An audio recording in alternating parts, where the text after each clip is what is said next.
Manas деген атты биз татыктап алып жүрүшүбүз керек. Ар ким өзүнүн ойуна келгенин сүйлөй берет турбайбы? Андай болбош керек. Манас бир гана кыргызга таандык. Мындан ары мамлекетибизде 3 шаар болот. Бишкек шаары, Ош шаары жана Манас шаары. Çordu cambarlarla tümlerle tüketmede tuğan yeminine Batı sıramak oldum yaşı Манас шаары деп андан дагы татыктуу, барктуу, сүйүктүү кылууга багыт алып отурабыз. Ошондуктан урматтуу туугандар, урматтуу эл журт, мен уруксат берсеңиздер бир ушул окуя боюнча 1-2 минут өзүмдүн оюмду айта кетейин. Себеби дегенде мына Жалал Абад шаарын Манас шаары кылып өзгөрткөндөн бери жогорку кеңештин парламенти кабыл алды. Андан кийин урматтуу президентибиз кол койду. Президентибиздин жарлыгы 27 сентябрь күнү мыйзам күчүнө кирди. Ошондон бери биз мыйзамдуу Манас шаарынын тургундары болуп калдык. Эми ушу Манас шаарынын боюнча мен 1-2 сөз айта кетейин. Тура Жалал Абад шаарын эмне үчүн Манас шаарын алмаштырып койдуңар? Эмне үчүн Жалал Абад шаары эле жакшы эле го, жакшы эле аталат эле го, аты эле сонун эле го дегендер арабыздан чыгып аткандар бар. Бул боюнча айтып кетер элем, туура айтасыздар. Мен деле Жалал Абад шаарын жакшы көрөмүн. Жалал Абад деген ат мен туулгандан бери биздин оюбузга, акылыбызга сиңип калган ат. Баарыбыз эле Жалал Абадтыкпыз деп, Жалал Абад шаарынан боломун деп, ушинтип сыймыктанып жүрдүк, туурабы?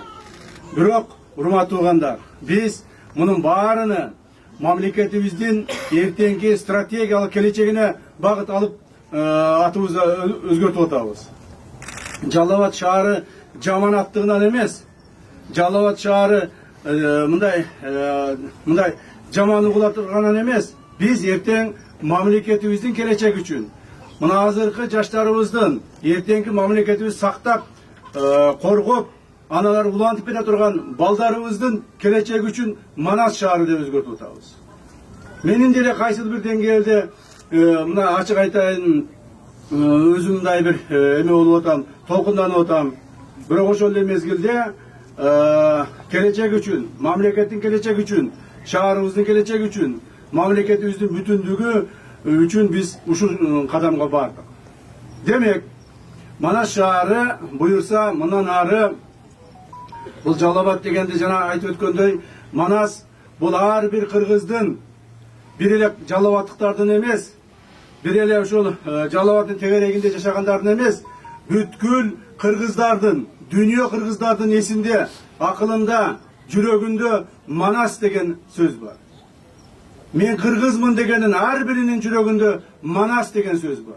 Манас бул биздин өткөн тарыхыбыз, улуу тарыхыбыз, кыргыз элинин улуу тарыхы, бүгүнкү күнүбүз жана эртеңки келечегибиз.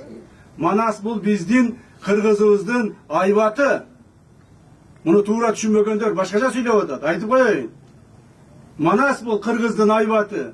Манас менен биз кыргыз болгонбуз, кыргыз менен Манас болуп өсөбүз, Кудай кааласа. Кээ-бирлер жанагы не деп коет, наивностьтан айтып атышат, кээ-бирлер түшүнбөй айтып атышат. Бирок мен силерге айтып коеюн, урматтуу туугандар, Манас деген атты биз татыктап алып жүрүшүбүз керек. Демек, мындан ары биз кече күнү, мен азыр бүгүн эле мугалимдер менен жолукканда айттым эле, Жалал Абад шаарынын тарыхын көптөгөн мындай тарыхчылардан сурадык. Тарыхчылар менен баарлаштык, сүйлөштүк. Тарыхын айтып бергилечи Жалал Абад. Эмне үчүн Жалал Абад деп аталып калган? Дегенде ар түрдүү версиялар бар.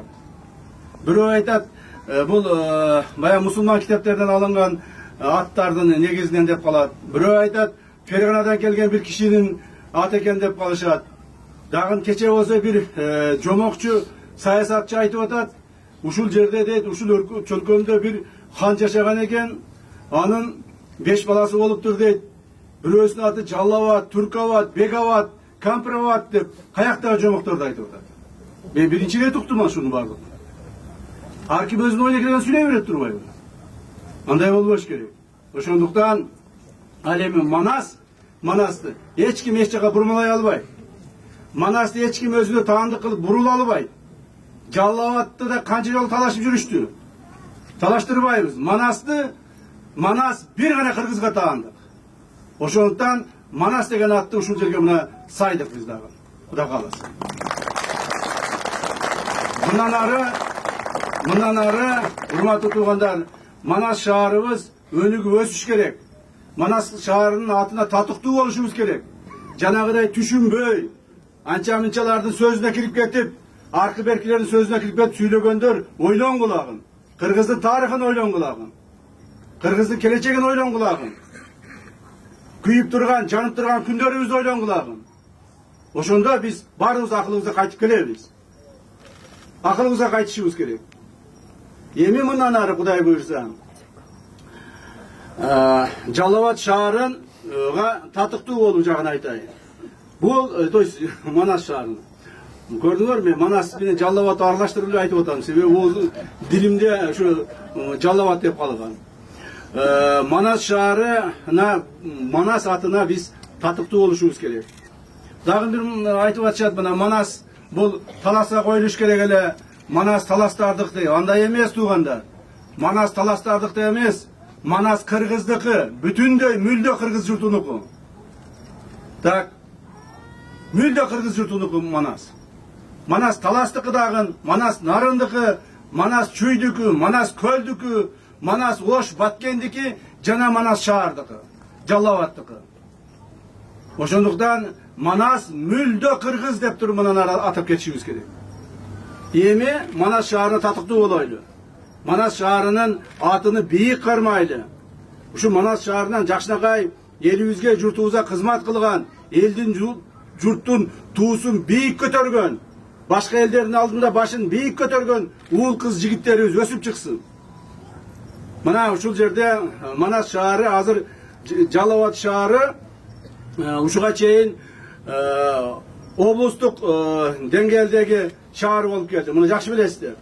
Эми Манас шаары Кудай кааласа жакын ортодо республикалык деңгээлдеги шаарга чыгат.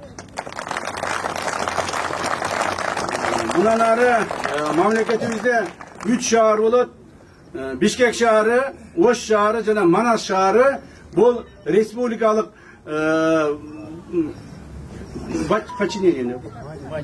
Манидеги, республикалык Манидеги шаар болуп аталат. Мына көрдүңөрбү?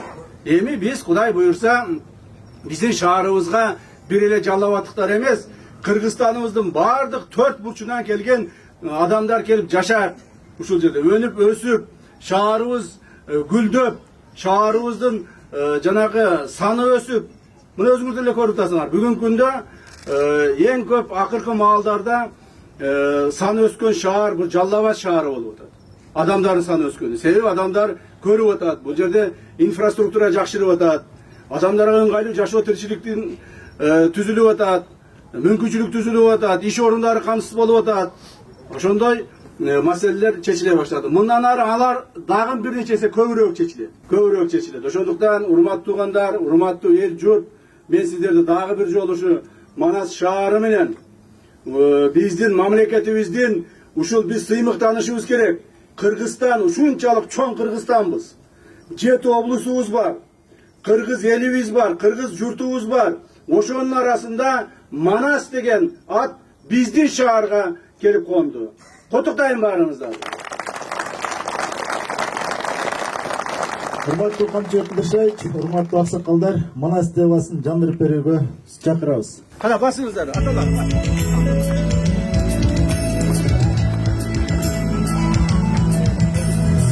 Бисмиллахир-рахманир-рахим. Жакшылыктар болсун, элибиздин, журтубуздун ушул чоң бир келечегине боло турган Манас шаарыбыз болсун, Кана, Омин, Аллаху акбар.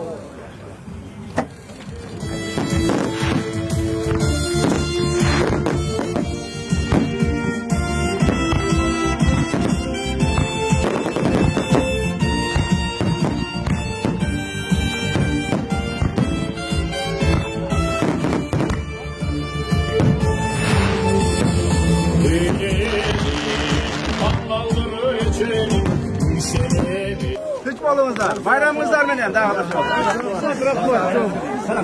Amin. Amin. Allah Teala Manas şahrının elin ömrün uzun, martabasını büyük kılgın, uşul demirgeni götürgen bizden generalımızga Allah uzun ömür vergin, densolugunu için kılgın, peşenesini açık, yolun jarık kılgın, kapkanlarına bereke vergin, işlerine revaj versin. Manas şahrının eli hayratlı, gelinleri, kızları uyatlı oluşun Allah'tan tileyimiz. Amin. Rahmat. Rahmat.